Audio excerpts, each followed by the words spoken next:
اعوذ باللہ من الشیطان الرجیم بسم اللہ الرحمن الرحیم الحمدللہ رب العالمین بارہ الخلائق الاجمعین والصلاة والسلام والتحیۃ والاکرام علی سیدنا وحبیبنا ابی القاسم محمد الذی بعث لیتمم مکارم الاخلاق وانہ لعلی خلق عظیم وعلی اہل بیتہ الطیبین الطاہرین المعصومین الذین اذھب اللہ عنہم الرجس وطہرہم تطہیرا ولعنۃ الدائمۃ علی اعدائہم اجمعین من الآن الی قیام یوم الدین اما بعد فقد قال اللہ تعالی فی کتابہ المبین وهو اصدق القائلین وقولہ الحق بسم اللہ الرحمن الرحیم عباد الرحمن الذین یمشون علی الارض ہونا واذا خاطبہم الجاہلون قالوا سلاما رب اشرح لی صدری ویسر لی امری واحلل عقدۃ من لسانی یفقہوا قولی۔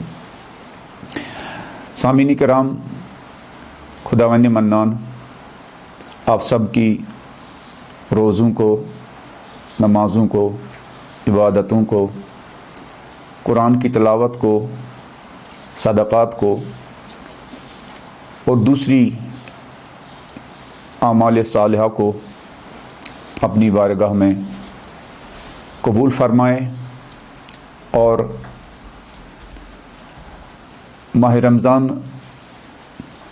میں جو روزے کا حقیقی حق ہے وہ حق ہمیں ادا کرنے کی توفیق عنایت فرمائے اور ان روزوں کے طفیل میں ہمیں اپنے نفسوں کو پاک و پاکیزہ بنانے کی توفیق، طاقت اور توانائی عنایت فرمائے۔ سامعین کرام، عظیم دنوں اور عظیم راتوں میں ہم بسر کر رہے ہیں۔ اللہ تبارک و تعالیٰ کا پاک و پاکیزہ مہینہ ہے، وہ مہینہ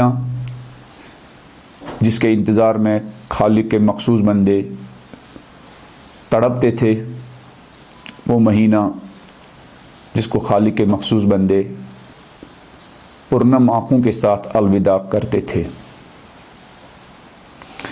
خدا کے پیارے اور عظیم لوگ اس مہینے میں پورے سال کے لیے توشائے زندگی حاصل کرتے ہیں، عبادت کر کے، روزہ رکھ کے، قرآن کی تلاوت کر کے اپنی روحانی طاقت کو بڑھاتے ہیں، اپنی روحانی توانائی کو، اپنی روحانی انرجی کو مضبوط سے مضبوط کرتے ہیں۔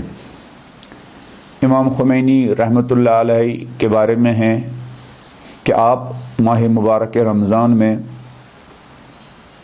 ہر 3 دن کے بعد ایک ختم قرآن مکمل کرتے تھے، یعنی آپ روزانہ کم سے کم 10 قرآن کی پاروں کا تلاوت کرتے تھے اور پورے ماہ رمضان میں 10 ختم قرآن کا شرف حاصل کرتے تھے۔ یہ مہینہ اپنی روحانی کمزوریوں کو دور کرنے کا مہینہ ہے، یہ مہینہ اپنی باطن کی کمزوریوں کو دور کرنے کا مہینہ ہے، یہ مہینہ گناہوں کی غلاظت سے، گناہوں کی گندگی سے، گناہوں کی ناپاکی سے پاک کرنے کا مہینہ ہے۔ اور خالق نے بھی اس مہینے میں اس مقصد تک پہنچنے کے لیے بہت زیادہ اہتمام کیا ہے.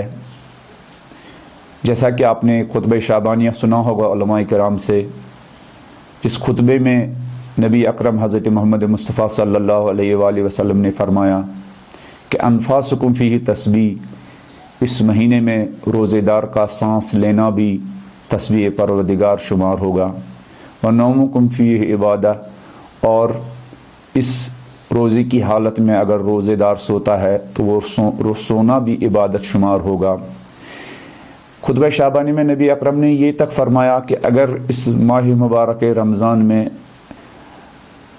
ایک انسان، ایک مومن ایک آیت کی تلاوت کرے تو پورے ختم قرآن کا ثواب اسے نصیب ہوگا اور پورے ختم قرآن کا ثواب ملے گا. یہ سارے ثواب اس لیے رکھے گئے ہیں کہ یہ بندہ خدا کے قریب آ جائے، یہ بندہ نیکیوں کے قریب ہو جائے، اور جتنی جتنی اس کی نیکیاں زیادہ ہوگی اتنا ہی گناہوں کا اثر ختم ہو جائے گا، اتنا ہی معصیت کا اثر زائل ہو جائے گا. اپنے باطن کو پاک کرنے کے لیے سوائے نیک کاموں میں اضافہ کرنے کے کوئی اور راستہ نہیں ہے.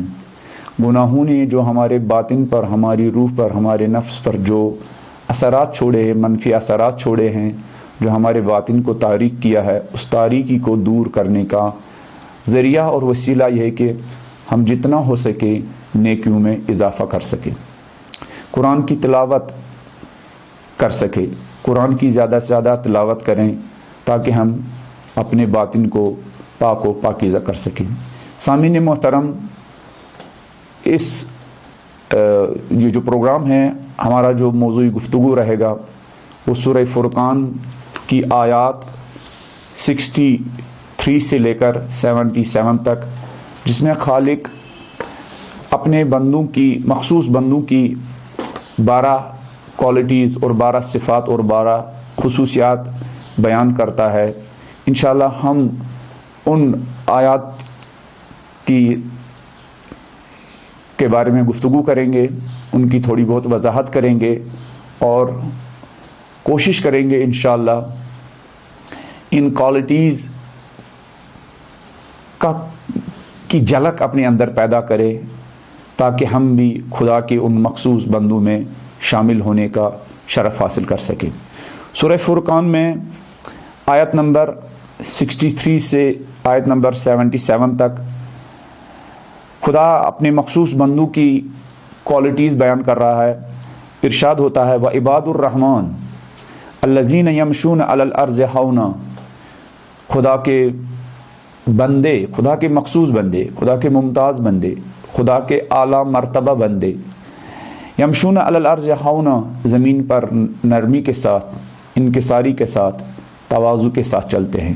ان کے اندر غرور نہیں ہوتا ہے، ان کے اندر تکبر نہیں ہوتا ہے، ان کے اندر گھمنڈ نہیں ہوتا ہے، نہ مال کا گھمنڈ، نہ خوبصورتی کا گھمنڈ، نہ طاقت کا گھمنڈ، نہ کسی اور چیز کا گھمنڈ ہوتا ہے. ان کی پہلی کوالٹی خدا یہ شمار کرتا ہے کہ ان کے اندر انکساری ہوتی ہے، تواضع ہوتا ہے. اس کے بارے میں انشاءاللہ ہم وضاحت کریں گے. پہلے ہم ان آیات کا ترجمہ کریں گے. وَإِذَا خَاطَبَهُمُ الْجَاهِلُونَ قَالُوا سَلَامًا، جب سوسائٹی کے جاہل لوگ، جب سوسائٹی کے بے ادب لوگ، جب معاشرے کے بدتمیز لوگ، جب معاشرے کے وہ لوگ جن کو دین و مذہب سے سروکار نہیں ہے، جب ان کے ساتھ بدتمیزی کے ساتھ پیش آتے ہیں، جب ان لوگوں کے ساتھ، خدا کے مخصوص بندوں کے ساتھ بے ادبی کے ساتھ پیش آتے ہیں، تو ان کا بیہیویئر ان کے ساتھ کیا ہوتا ہے؟ قالوا سلاما، وہ ان بدتمیزیوں کے مقابلے میں سلامتی کا پیغام دیتے ہیں، تحمل کے ساتھ پیش آتے ہیں، برداشت کرتے ہیں. بدتمیزی کا جواب بدتمیزی کے ساتھ نہیں دیتے ہیں، بے ادبی کا جواب بے ادبی کے ساتھ نہیں دیتے ہیں، بد اخلاقی کا جواب بد اخلاقی کے ساتھ نہیں دیتے ہیں. ان کے اندر ایک باطنی طاقت ہوتی ہے کہ وہ بدتمیزوں کے مقابلے میں اپنے اندر برداشت اور تحمل کا مادہ ان کے اندر پایا جاتا ہے. والذین یبیتون لربہم سجدا وقیاما، تیسری کوالٹی خالق اپنی مخصوص بندوں کی بیان کر رہا ہے کہ رات میں وہ سجدوں کی حالت میں، قیام کی حالت میں بسر کرتے ہیں۔ ماہ رمضان بھی رات کو جاگنے اور رات کو عبادت پروردگار کرنے کا بہترین موسم ہے۔ والذین یقولون ربنا اصرف عنا عذاب جہنم، وہ خالق سے نار جہنم سے پناہ مانگتے ہیں۔ دعائے جوشن کبیر میں بار بار ہم ایک جملہ ریپیٹ کرتے ہیں، سبحانک یا لا الہ الا انت الغوث الغوث خلصنا من النار یا رب۔ اس آیت میں خالق اسی بات کی طرف اشارہ کر رہا ہے کہ ان کو نار جہنم سے بچنے کی فکر ہوتی ہے، اپنے آخرت کو سنوارنے کی فکر ہوتی ہے، عذاب قبر کی فکر ہوتی ہے۔ والذین یقولون ربنا اصرف عنا عذاب جہنم، وہ خالق سے گڑ گڑا کر مانگتے ہیں، خالق نار جہنم سے ہمیں محفوظ فرما، نار جہنم سے ہمیں نجات عطا فرما۔ نار جہنم سے بچنے کے لیے ماہ رمضان کی ہر دعا میں ہمیں ذکر ملتا ہے، چاہے وہ دعائے ابو حمزہ صومالی ہو، چاہے وہ جو یا علی یا عظیم کی دعا جو ہم ہر نماز کے بعد پڑھتے ہیں۔ ہر نماز میں معصومین نے ہمیں سکھایا ہے کہ عذاب قبر سے، قیامت کے عذاب سے خدا سے پناہ مانگو۔ والذین یقولون ربنا اصرف عنا عذاب جہنم، جو خالق سے عذاب جہنم سے پناہ مانگتے ہیں، ان عذابها کان غراما۔ پھر آگے چل کر فرماتا ہے خالق والذین اذا انفقوا لم یسرفوا، جب وہ انفاق کرتے ہیں، راہ خدا میں خرچ کرتے ہیں، تو نہ زیادہ روی کرتے ہیں اور نہ اسراف کرتے ہیں اور نہ تنگی کرتے ہیں، میانہ روی کرتے ہیں راہ خدا میں خرچ کرنے میں، انفاق میں۔ والذین لا یدعون مع اللہ الہا آخر، جو خدا کے ساتھ کسی اور کو نہیں پکارتے ہیں۔ ولا یقتلون النفس التی حرم اللہ الا بالحق، اور کسی کا ناحق خون نہیں بہاتے ہیں۔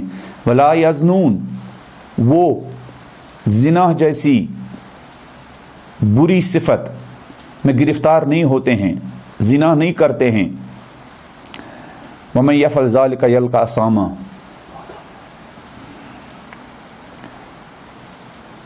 پھر آگے چل کر ان کی ایک اور صفت کے بارے میں ارشاد ہوتا ہے والذین لا یشهدون الزور، جو گناہوں کی محفلوں میں حاضر نہیں ہوتے ہیں، گناہوں سے مخصوص مجلسوں میں حاضر نہیں ہوتے ہیں۔ وَإِذَا مَرُّوا بِاللَّغْوِ مَرُّوا كِرَامًا، اور جب ان کا گزر لہو و لعب کی محفلوں سے، لہو و لعب کی مجلسوں سے، لہو و لعب اور فضول بیٹھک سے ہوتا ہے تو وہ بزرگواری کے ساتھ آگے بڑھتے ہیں۔ والذین یقولون ربنا هب لنا من ازواجنا وذریاتنا قرۃ اعین واجعلنا للمتقین اماما، ان کی ایک اور صفت کے بارے میں خالق ارشاد فرماتا ہے کہ وہ اپنی فیملی اور اپنے بچوں کی تربیت کے بارے میں فکر مند ہوتے ہیں، لہذا ہر دم خالق سے دعا کرتے ہیں ربنا هب لنا من ازواجنا، خدایا ہمیں اپنی شریک حیات، وذریاتنا اپنے بچوں کو، قرۃ اعین خدایا ہماری شریک حیات اور ہمارے بچوں کو، ہماری اولاد کو ہماری آنکھوں کا ٹھنڈک اور ہماری دل کا سکون قرار دے۔ وَاجْعَلْنَا لِلْمُتَّقِينَ إِمَامًا، معبود ہمیں پرہیزگاروں اور متقین کا امام اور پیشوا اور لیڈر بنا دے۔ یہ وہ آیت ہے سامعین کرام، جیسا کہ آپ نے ملاحظہ فرمایا، ان میں 12 کوالٹیز بیان کی گئی ہے، 12 صفات بیان کی گئی ہے ان لوگوں کی جن کو خالق نے کہا عباد الرحمن، عباد الرحمن خالق کے مخصوص بندے۔ پہلی صفت ان کی بیان کی گئی ہے یمشون علی الارض ہونا، زمین پر نرمی کے ساتھ چلتے ہیں، زمین پر انکساری کے ساتھ چلتے ہیں، زمین پر تواضع کے ساتھ چلتے ہیں، بغیر غرور کے، بغیر تکبر کے، بغیر گھمنڈ کے چلتے ہیں۔ سامعین کرام، تواضع دو طرح کا ہے۔ تواضع کا پہلا مرحلہ یہ ہے کہ انسان خالق کے ساتھ تواضع اور انکساری اختیار کرے، اور دوسرا یہ کہ خالق کے بندوں کے ساتھ تواضع اور انکساری اختیار کرے۔ خدا کے ساتھ تواضع کا مطلب کیا ہے؟ خدا کے ساتھ انکساری کا مطلب کیا ہے؟ خدا کے ساتھ نرمی کا مطلب کیا ہے؟ اور خدا کے ساتھ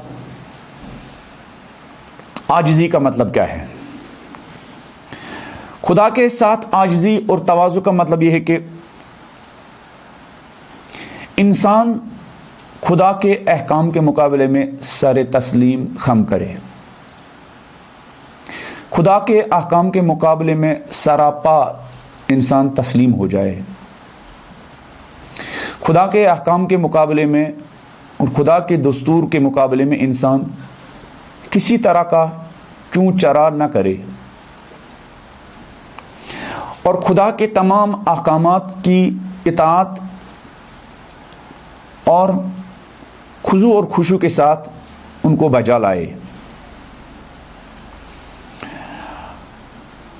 اور ایک خدا کے احکام کے سامنے تسلیم، عاجزی اور انکساری اس حد تک انسان کو طاری ہو کہ انسان کو جو کچھ حاصل ہو، انسان کو جو کچھ ملتا ہو، انسان اس سب کو خالق کی طرف سمجھتا ہو، اور خالق کے مقابلے میں انسان اپنے کو ایک انتہائی کمزور مخلوق سمجھتا ہو۔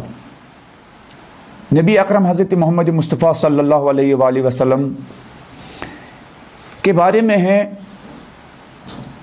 کہ وہ خالق کے مقابلے میں ان کے اندر کس قدر انکساری تھی، کس قدر وہ خالق کے مقابلے میں تواضع اور عاجزی ان کے اندر پائی جاتی تھی، کہ امام صادق علیہ السلام کی حدیث ہے، ما اکل رسول اللہ متکئا منذ بعثہ اللہ عز وجل نبیا، جب سے نبی مصطفیٰ صلی اللہ علیہ وآلہ وسلم کو خدا نے نبی بنا کر مبعوث کیا، آپ نے کبھی بھی ٹیک لگا کر کھانا نہیں کھایا، حتیٰ قبضہ اللہ الیہ، اس وقت تک جب تک آپ کی رحلت نہیں ہوئی آپ نے کبھی بھی کھانا ٹیک لگا کر نہیں کھایا۔ امام فرماتے ہیں متواضعا للہ عز وجل، امام فرماتے ہیں نبی ایسا کیوں کرتے تھے؟ متواضعا للہ عز وجل، خالق کے سامنے عز و انکساری کی غرض سے نبی ٹیک لگا کر کھانا نہیں کھاتے تھے۔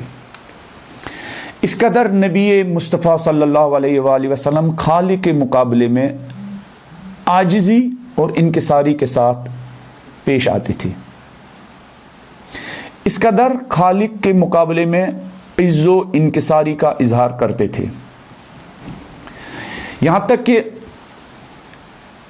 روایات میں ہے کہ ایک مرتبہ ایک گستاخ عورت نے جب آپ کے بیٹھنے کا انداز دیکھا، جب آپ کی عاجزی دیکھی، جب آپ کی انکساری دیکھی، جب آپ کا زمین پر بیٹھنا دیکھا، جب آپ کا زمین پر بیٹھ کر کھانا ملاحظہ کیا، جب آپ کو غلاموں کے ساتھ کھانا کھاتے ہوئے دیکھا، تو اس گستاخ عورت نے یہ کہا، اے محمد، خدا کی قسم آپ بندوں اور غلاموں کے مانند کھانا کھا رہے ہیں۔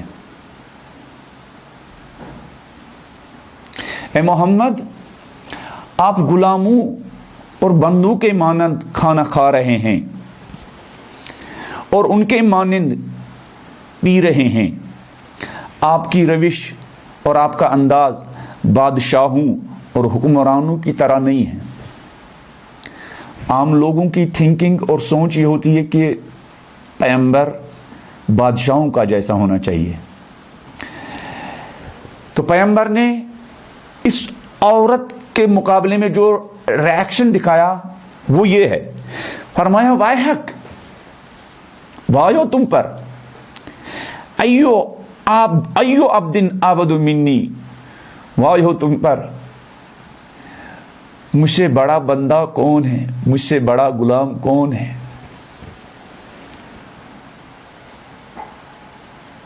مجھ سے بڑھ کر کون بندہ ہے، مجھ سے بڑھ کر کون غلام ہے؟ بندگی پر افتخار، خالق کا غلام ہونے پر افتخار۔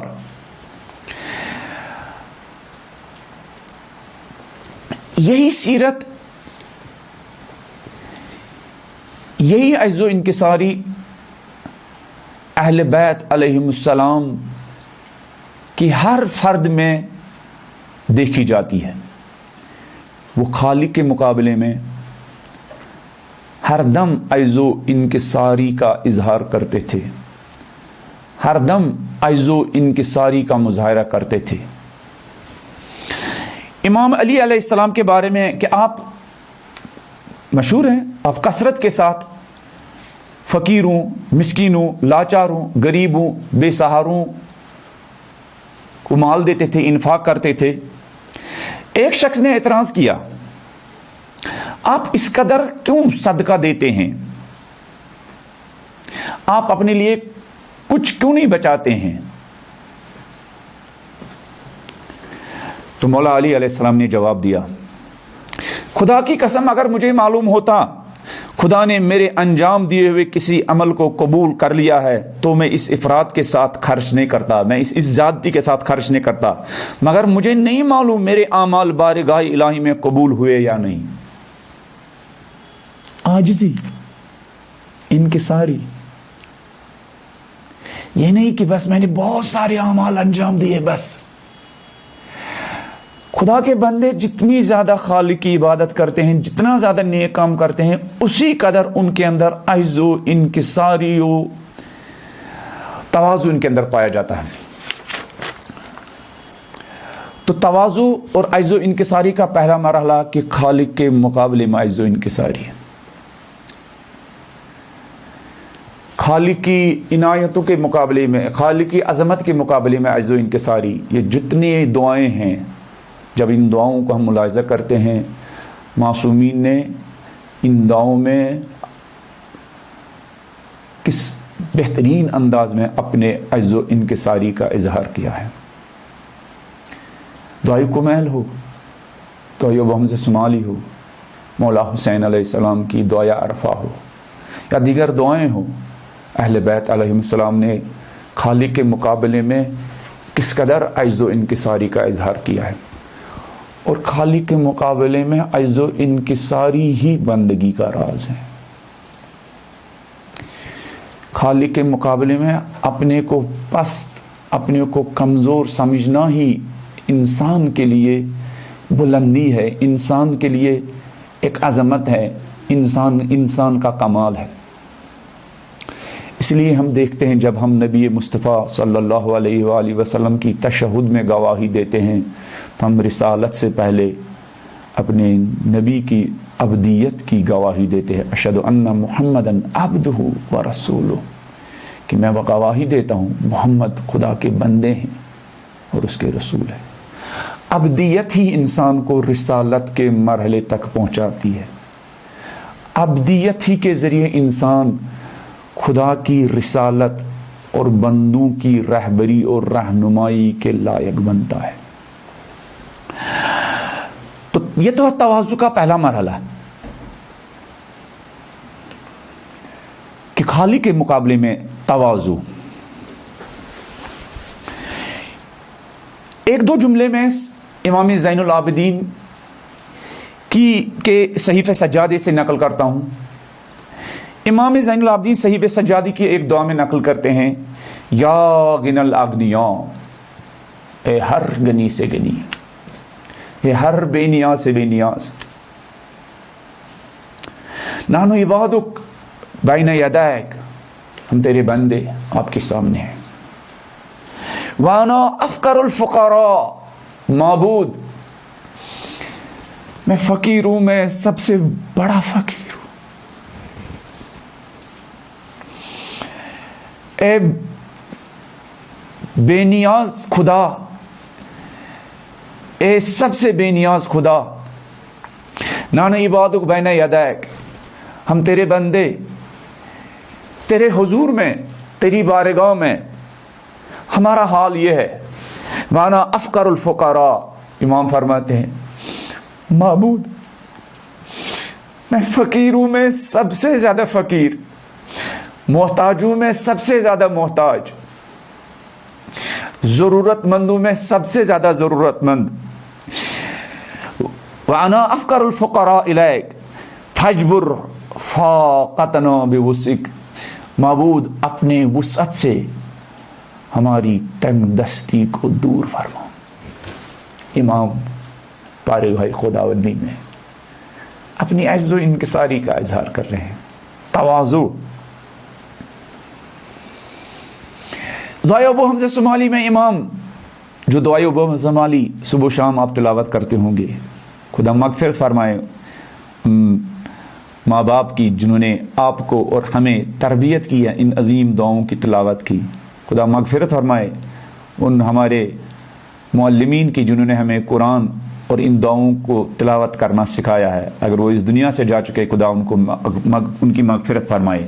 امام دعائے ابو حمزہ شمالی میں فرماتے ہیں وما قدر اعمالنا، معبود ہماری ان اعمال کی کیا قدر و قیمت ہے آپ کی عظمت کے مقابلے میں، آپ کی نعمتوں کے مقابلے میں، آپ کے لطف کے مقابلے میں، آپ کے کرم کے مقابلے میں.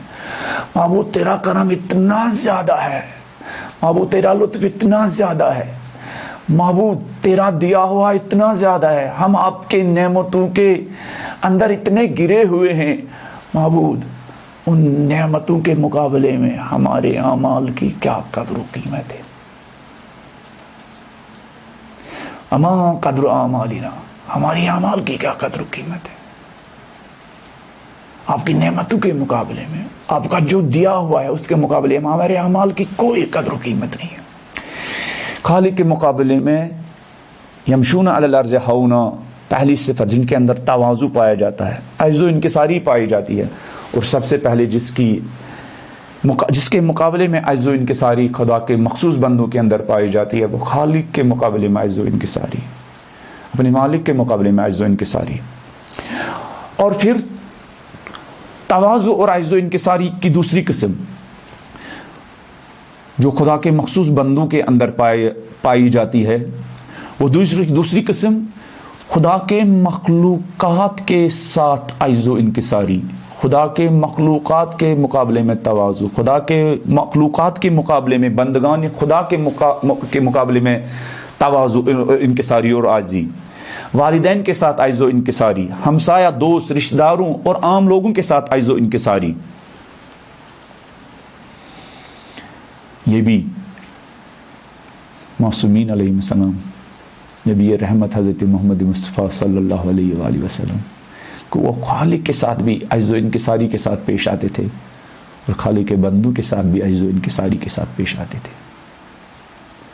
وہ لوگوں کے درمیان اکڑ کر نہیں چلتے تھے، لوگوں کے ساتھ غرور کے ساتھ نہیں چلتے تھے، لوگوں کے درمیان تکبر کے ساتھ نہیں چلتے تھے. حاتم طائی کی بیٹی جب اسیر ہوئی سپاہیان اسلام کے ہاتھوں، جب حاتم طائی کی بیٹی نے دیکھا کہ نبی رحمت حضرت محمد مصطفیٰ صلی اللہ علیہ وآلہ وسلم کس قدر شفقت کے ساتھ ان کے ساتھ پیش آئے، انہوں نے اسلام قبول کیا. حاتم طائی کی بیٹی نے نبی مصطفیٰ صلی اللہ علیہ وآلہ وسلم سے کہا، یا نبی اللہ، اگر اجازت ہو تو میں اپنے بھائی کو بھی بلاؤں. عدی ان کا نام تھا.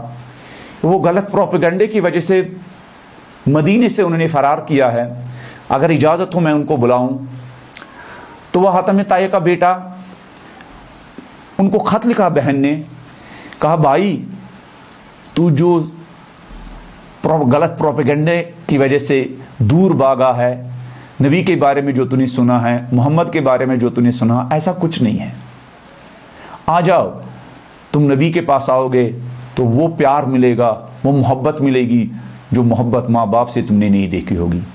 ہانپتے کانپتے ہوئے ڈرتے ہوئے حاتم طائی کا بیٹا نبی مصطفیٰ صلی اللہ علیہ وآلہ وسلم کے حضور میں پہنچا۔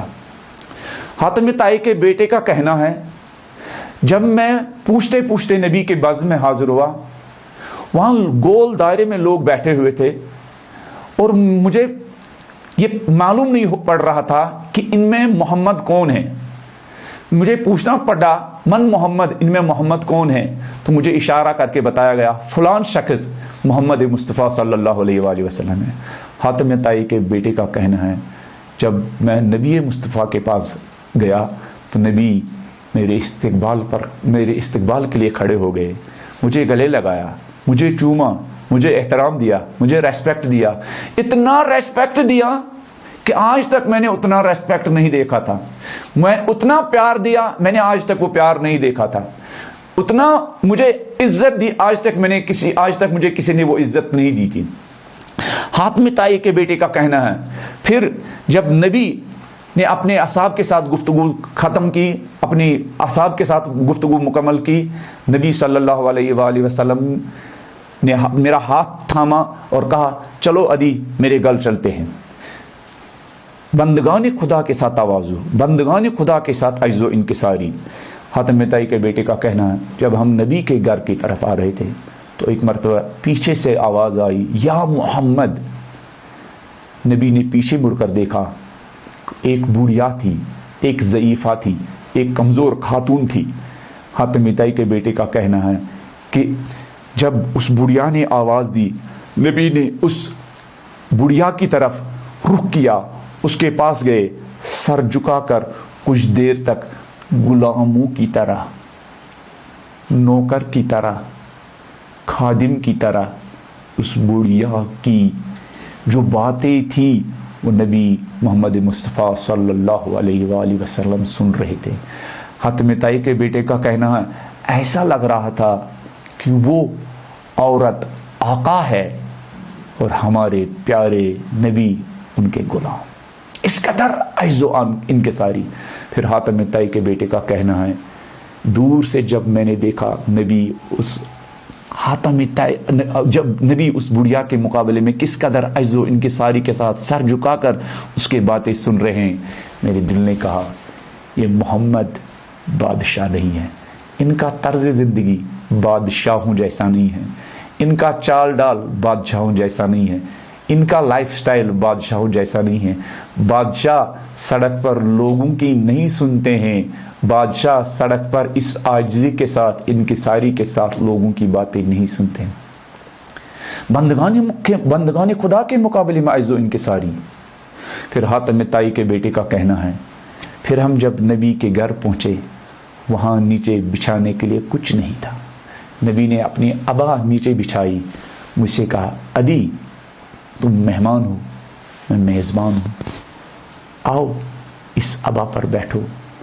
عدی کا کہنا ہے میں نے کہا یا نبی اللہ میں یہ جسارت کیسے کر سکتا ہوں، میں اتنی جرت کیسے کر سکتا ہوں، میں یہ بے ادبی کیسے کر سکتا ہوں کہ میں آپ کی پاک و پاکیزہ اور مقدس اس ابا پر اپنے یہ گندے پیر رکھوں۔ حاتم طائی کے بیٹے کا کہنا ہے نبی نے اصرار کیا کہ عدی تم مہمان ہو اور میں میزبان ہوں، آؤ اس پر قدم رکھو۔ میزبان کا حق ہوتا ہے کہ وہ مہمان کا احترام کرے، مہمان کا میزبان پر حق ہوتا ہے۔ عدی تم میرے مہمان ہو اور میں میزبان ہوں۔ پھر حاتم طائی کے بیٹے کا کہنا ہے نبی نے اصرار کیا اور میں نبی کی اس مقدس پاکیزہ ابا پر میں نے قدم رکھے۔ پھر میرے دل نے کہا محمد بادشاہ نہیں ہے، محمد بادشاہ نہیں ہے۔ بادشاہ اس طرح عام لوگوں کا احترام نہیں، بادشاہ اس طرح عام لوگوں کو عزت نہیں دیتے ہیں، بادشاہ اس طرح عام لوگوں کو ریسپیکٹ نہیں دیتے ہیں۔ یہ وہی اس قدر ریسپیکٹ دے سکتے ہیں بادشاہ نہیں ہوں، بلکہ نبی خالق کا بندہ محمد مصطفیٰ رسول خدا صلی اللہ علیہ وآلہ وسلم اس قدر لوگوں کو عزت، لوگوں کو احترام لوگوں کے مقابلے میں تواضع، لوگوں کے مقابلے میں عجز و انکساری کے ساتھ پیش آ سکتے ہیں۔ خالق بندوں کے ساتھ تواضع اور انکساری، خالق بندوں کے ساتھ عاجزی، خالق بندوں کے ساتھ انکساری کے ساتھ پیش آنا۔ عباد الرحمن الذین یمشون علی الارض ہونا، خالق بندے جب زمین پر چلتے ہیں تو عجز و انکساری کے ساتھ چلتے ہیں۔ خالق بندے جب زمین پر چلتے ہیں تو بغیر تکبر اور بغیر گھمنڈ کے چلتے ہیں۔ خالق بندے جب لوگوں کے ساتھ ملتے ہیں ان کے اندر کوئی تکبر نہیں ہوتا، ان کے اندر کوئی گھمنڈ نہیں ہوتا، بلکہ خدا کی توحید کے نور کی وجہ سے، خدا کی معرفت کی وجہ سے، خدا کی کبریائی کو سمجھنے کی وجہ سے، خدا کی عظمت کو سمجھنے کی وجہ سے ان کے سراپا وجود میں انکساری ہوتی ہے، خاکساری ہوتی ہے، نرمی ہوتی ہے، عاجزی ہوتی ہے اور تواضع ہوتا ہے۔ اسی طرح کی کوالٹیز ان خدا کے پیاروں کے اندر بھی پائی جاتی تھی جن پیاروں نے سیرت محمد مصطفیٰ صلی اللہ علیہ وآلہ وسلم کے سائے میں زندگی بسر کی۔ شہید حسن باقری کے بارے میں ہیں کہ وہ ایک فوجی چھاونی کے کمانڈر تھے ایران عراق جنگ کے دوران۔ ایک مرتبہ وہ چھاونی سے باہر نکلے ہوئے تھے، جب وہ واپس آئے تو وہاں گیٹ کیپر نے ان کو نہیں پہچانا اور ان سے آئیڈینٹی کارڈ دکھانے کو کہا، شناختی کارڈ دکھانے کو کہا، تو حسن باقری اپنا آئیڈینٹی کارڈ بھول گئے۔ شہید حسن باقری چھاونی کے کمانڈر تھے، مگر گیٹ کیپر نے انہیں نہیں پہچانا، اور جب ان کا کارڈ نہیں ملا، ان کا شناختی کارڈ نہیں تھا، تو ان سے کہا کنارے رہو۔ شہید حسن باقری عاجزی کے ساتھ، انکساری کے ساتھ کنارے ہٹے، کنارے رکے، اور ان سے یہ نہیں کہا میں اس چھاونی کا کمانڈر ہوں۔ پھر کچھ دیر کے بعد ایک اور کوئی سپاہی آیا، ایک اور کوئی جرنل آیا، انہوں نے شہید حسن باقری کو سلوٹ کیا، تو ایک مرتبہ اس گیٹ کیپر کو احساس ہوا یہ کوئی عظیم انسان ہے۔ انہوں نے اس جرنل سے کہا یہ کون ہے؟ کہا بھائی یہی تو اس چھاونی کا سب کچھ ہے۔ کہا کون؟ کہا یہ کمانڈر حسن باقری ہے۔ تو وہ چاچا، وہ گیٹ کیپر حسن باقری کے پاس گئے، ہاتھ جوڑ کر معافی مانگی، کہا میں نے جسارت کی، کہا میں نے بے ادبی کی، کہا نہیں آپ نے وہی کیا جو آپ کو کرنا چاہیے تھا۔ مجھے چھاونی کے اندر کارڈ کے ساتھ اندر جاننا تھا، اور آپ کا حق تھا کہ آپ ہر اندر جانے والے کا کارڈ چیک کرے۔ میری جیب میں کارڈ نہیں تھا تو آپ نے اچھا کیا مجھے کنارے رکھا۔ یہ عاجزی، یہ انکساری کہاں ملتے ہیں ایسے لوگ؟ حسن باقری ان سے کہہ سکتے تھے، اپنی ٹوپی اٹھا سکتے تھے اور ان سے کہہ سکتے تھے کہ میں حسن باقری ہوں، تو میرا ماتحت ہے، تو میرے انڈر کام کر رہا ہے، لیکن نہیں۔ عباد الرحمن الذین یمشون علی الارض ہونا واذا خاطبهم الجاہلون قالوا سلاما۔ خدا کے مخصوص بندے جب زمین پر چلتے ہیں تواضع کے ساتھ چلتے ہیں، انکساری کے ساتھ چلتے ہیں۔ خدا ہم سب کو اپنے اندر عجز و انکساری پیدا کرنے کی توفیق عنایت فرمائیں، خالق کے مقابلے میں عجز و انکساری اور بندگان خدا کے ساتھ تواضع اور انکساری کے ساتھ پیشانی کی توفیق عنایت فرمائیں۔ السلام علیکم ورحمۃ اللہ وبرکاتہ۔